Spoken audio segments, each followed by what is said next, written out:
Hey everybody, it's Joe from Papa Jobo's. Thanks for watching. Before we get into the conversation about Super Mario Brothers, I want to ask if you wouldn't mind hitting that subscribe button down there, helping me out to grow this thing and get to where I want to be with it. And for all those who have subscribed and those who comment and send me messages, I can't thank you enough, even some of the bad ones.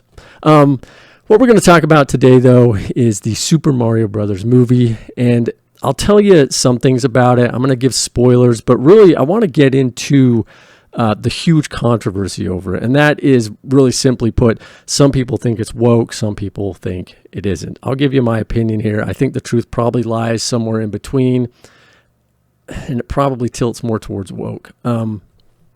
First of all, is the whole thing woke? Not even close to being so. Is it overtly in your face like Velma, She-Hulk, 2016 Ghostbusters, Some Like It Hot, episodes from back in the 90s of, some Friends episodes? I mean, woke's been around a long time. Some people say, I'm one of them, that you can actually trace it back to the Bible. But let's get into the woke controversy. We can talk a little bit about the movie and what it was like, but I want to talk about specifically why people think it's woke and why some people think it's not. Now, as somebody who grew up on the games, and I mean grew up on them, I played the very first one ever made that they released to the public, and I've played almost every single Mario game since.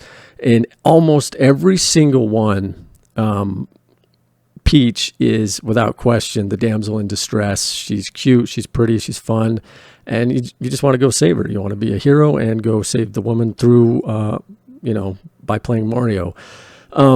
This movie actually changes that quite a bit. You don't actually, in the movie, you don't see Mario save Princess Peach at all. And that's where the controversy is coming in. If you go watch some other videos of reviews on this, you're going to see anyone who calls this woke, the vote ratio is almost 50-50 on it, up and down. Like, oh, this isn't woke, it is woke. But I personally think there's an element of wokeness to this.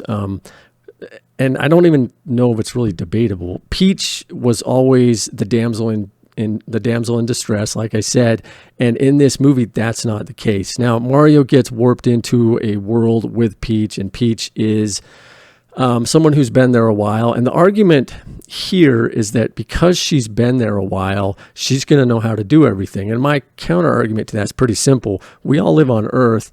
We've lived here a long time, and we all make mistakes still. You can't just be infallible because you exist in a place. And that's kind of what people, not kind of, it is what people are attributing to her. Well, she grew up there, she's going to be perfect at it. Well, no, she's not. She actually, in one scene with Mario, puts him down by saying, all the mushrooms look at Princess and say, well, who's he? And she says, nobody. And it's a really out of left field remark. It makes very little sense to me when you look at the grand scheme of the picture. It makes absolutely no sense to me, really, because the relationship between the two actually grows, and it turns into something that is quite nice, but not quite game mode nice, meaning they aren't really hugely connected. One of the things that bothers me about it is that Princess Peach is perfect at everything, from the obstacle course she runs to fighting on Rainbow Road, which was a great scene, by the way, and it had some great Easter eggs in it, this movie. But let's talk about the wokeness first, and we'll talk a little bit more about the movie in a second. She comes out and does everything perfectly. She beats everyone up. She doesn't have any sort of drawbacks. She's pretty much perfect as a warrior, and she was never that in the video games. I know some people are going to point to like two of the video games and say, look, you got to play her as a character. Smash Brothers doesn't count because there's no storyline there. And then there's, Super Mario Brothers, where you get to play in groups and you can play as Peach, but she's very feminine there, and she's very girly and girlish. In this, she's not hugely feminine. She's very much she very much takes on a warrior role. And for those of you who are saying that that we're reading too much into this, I just want to bring this point up. What's happening here is it's called conversion by degrees, and it's something that Antonio Gramsci really got into with his communism and Marxism. It's simply putting things in that are subtle, being pernicious about it, and then watching the Overton window shift slowly over time. It's something that he very much encouraged and used a lot to get his tactics across. Now, am I saying that Super Mario is some sort of Marxist haven of propaganda? No, not really. But what I am saying is that if you're going to argue whether this is woke or not, I think you have to really look at it fairly and say, yeah, she's an overpowered girl boss. And for me, that really brought the movie down quite a bit, and it was annoying. At the same time, they don't go full-fledged on it. Like I said, they don't go She-Hulk. They don't go Velma. She actually ends up complimenting Mario and helping him and wanting him to succeed. But again, it's never like the video games where Mario gets to save her, and that adds an element of wokeness to us. I don't even think it's debatable, really. But for those of you who don't agree, yeah, let me know why in the comments, man. I ask you to keep it civil. If not, that's cool too. I'll leave the comments there if they're not. But the movie itself is safe. I would say very, very safe. It's something that you can see Nintendo's dipping their toe in the water and trying to get their footing. They could have ironically, or maybe coincidentally, but I think more ironically, looked back at the Disney films of old, like Snow White, Cinderella, and especially Pinocchio, to learn how to take some very adult elements, put them into a kid's film, and make it family-friendly still. This film is very family-friendly, without question. It's just a really safe film. They don't take a lot of risks in it.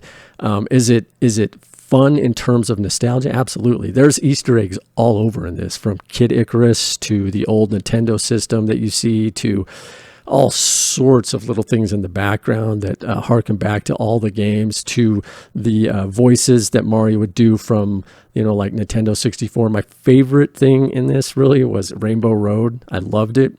And when Mario has to take a shortcut, he turns real hard and he turns off the side of the road and jumps and goes over to another part of the Rainbow Road, which is what you did in Mario Kart 64. It was awesome. I kind of freaked out a little bit with my kids in the theater watching this. But I guess in the end, Mario does end up getting a star and beating the crap out of Bowser, as Peach basically watches, and doesn't save her from anything, though, which for me is a big disappointment. I wanted to see, the damsel in distress be saved by Mario. That's how the games were, all of them, except maybe 2. Okay, I'll give you that. But there was no story to them. These all had stories to them. All the other games had a story to them, and it was saving Peach. Mario saving Peach. Luigi stays in a cage the whole time, doesn't do much. I don't really know why. Some people are saying that's woke. I don't necessarily think it is. I just don't think they knew how to write him into it. Now, Miyamoto, who is the maker of Mario, said he wanted the film to feel like a video game. And it did in a lot of cases and in many ways. Maybe a little bit too much so for me. But it ends up being satisfying in some ways, really fun in other ways, awesome to see the nostalgia in other ways. But then it leaves me a little let down with them.